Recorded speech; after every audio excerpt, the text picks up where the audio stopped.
Jeriny tontolon'ny fampianarana isika atomboka amin'ny taom-pianarana 3 efatra izay hosantarina amin'ny volana janoary izao ny fampiharana ny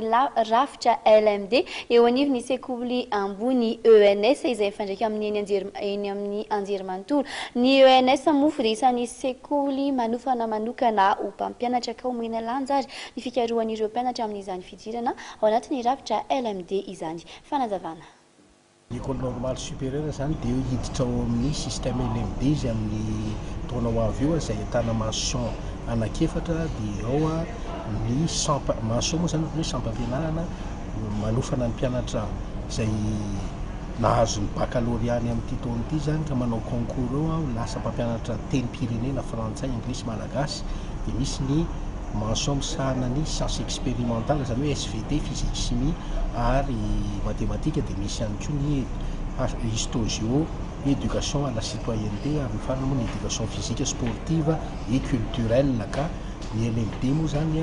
dia fampianarana vaovao raha fampianarana vaovao izay tsy mitovy amin'ny taloha satria io zany araka le teny frantsay hoe pédagogie centrée sur l'apprenant zany hoe ny mpianatra ny tena manao ny asa-pikarohana ary azo atao hoe tombontsoa ho an'ny mpianatra zany io système LMD io.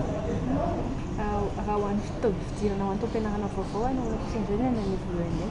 ny ENS zany hoe tsara ny manamarika fa mbola mitohy zany ny fisoratana anarana ho an'ny mpianatra rehetra hatramin'ny 31 décembre dia ny fidirana zany ny concours atao amin'ny 8-9 janvier 2014 dia amin'ny mars 2014 zany ny fidirana ka miangavy ny mpianatra mba hiditra amin'io satria